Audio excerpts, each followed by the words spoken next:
लो सजनों तो मित्रों इलैक्शन 2024 जनाब ਵੱਡੇ ਵੱਡੇ ਟਾਕਰੇ ਤੇ ਜਨਾਬ ਵੱਡੇ ਵੱਡੇ ਲੋग फैसलाबाद ਦੇ ਵਿੱਚੋਂ NA 102 ਦੇ ਵਿੱਚ ਜਨਾਬ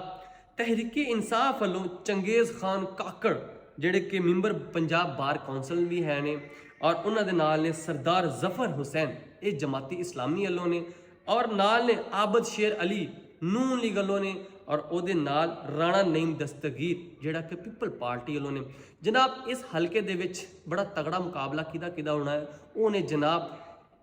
ਚੰਗੇਜ਼ ਖਾਨ ਕਾਕੜ ਜਿਹੜੇ ਕਿ ਇੱਥੇ ਬੜੇ ਪੁਰ ਉਮੀਦ ਨੇ ਔਰ ਬੜੀ ਆਪਣੀ ਇਲੈਕਸ਼ਨ ਕੰਪੇਨ ਚੰਗੀ ਕਰਦੇ ਪਏ ਨੇ ਉਹਨਾਂ ਨਾਲ ਜਿਹੜੇ ਆਬਦ ਸ਼ੇਰ ਅਲੀ ਨੇ ਉਹਨਾਂ ਦੀ ਜ਼ਰਾ ਇੰਨੀ ਕੰਪੇਨ ਅੱਛੀ ਨਹੀਂ ਲੋਕ ਉਹਨਾਂ ਨੂੰ ਪਸੰਦ ਵੀ ਨਹੀਂ ਇਹਨਾਂ ਕਰ ਰਹੇ ਕਿਉਂਕਿ ਉੱਥੇ ਹਲਕੇ ਦੇ ਵਿੱਚ ਜਾਂਦੇ ਨੇ ਲੋਕ ਇਹਨਾਂ ਨਹੀਂ ਪਸੰਦ ਕਰ ਰਹੇ ਹੋ ਸਕਦਾ ਹੈ ਕਿ ਉਹ ਆਬਦ ਸ਼ੇਰ ਅਲੀ ਬਾਹਰ ਦੇ ਮੁਲਕ ਜ਼ਿਆਦਾ ਰਹਿ ਕੇ ਆਏ ਨੇ ਉਹਦੀ ਵਜ੍ਹਾ ਤੋਂ ਲੋਕ ਉਹਨਾਂ ਨੂੰ ਪਸੰਦ ਨਹੀਂ ਕਰ ਰਹੇ ਤੇ ਜਨਾਬ ਚੰਗੇਜ਼ ਖਾਨ ਕਾਕੜ ਜਿਹੜੇ ਹੈਣਗੇ ਉਹ ਉਮੀਦ ਇਹ ਦੇਖੀ ਜਾ ਸਕਦੀ ਲੋਕਾਂ ਨੂੰ ਵੇਖ ਕੇ ਇਹ ਕਿਹਾ ਜਾ ਸਕਦਾ ਕਿ ਚੰਗੇਜ਼ ਖਾਨ ਕਾਕੜ ਜਿਹੜਾ ਕਿ NA 102 ਦੇ ਵਿੱਚੋਂ ਇਹ ਉਮੀਦ ਟਿਕਟ ਜਿੱਤ ਸਕਦੇ ਨੇ ਇਹ ਸੀਟ ਕੱਢ ਸਕਦੇ ਨੇ ਲੇਕਿਨ ਜਿਹੜੇ ਕਿ ਪੀਪਲ ਪਾਰਟੀ ਵੱਲੋਂ ਰਾਣਾ ਨਈਮ ਦਸਤਗੀਰ ਇਹ ਵੀ ਕੁਝ ਪਿੱਛੇ ਨਹੀਂ ਹੈ ਵੀ ਇਹਨਾਂ ਨੇ ਵੀ ਟਫ ਟਾਈਮ ਦੇਣਾ ਚੰਗਾ ਤਗੜਾ ਮੁਕਾਬਲਾ ਇਹਨਾਂ ਨੇ ਵੀ ਕਰਨਾ ਤੇ ਨਾਲ ਉਹਨਾਂ ਦੇ ਜਿਹੜੇ ਨੇ ਸਰਦਾਰ ਜ਼ਫਰ ਹੁਸੈਨ ਜਮਾਤੇ ਇਸਲਾਮੀ ਵੱਲੋਂ जमाते इस्लामी थोड़ी जी ठंडी हैगी फैसलाबाद दे विच कोई इन्हां दे एडा मुकाबला नहीं है क्योंकि ये इस्लामी जमात आ और लोग इन्हें नहीं जा रहे पता नहीं की गल है इहदी वजह लोग लेकिन जिहड़ी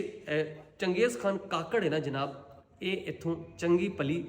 मार्जन ते इस सीट कढ़ सकते हैं और आबद शेर अली इस हल्के दे विचों नहीं जित सकता आबद शेर अली इस हल्के दे विचों हार जाएगा चंगेज़ खान काकड़ इस हल्के दे विचों जितेगा।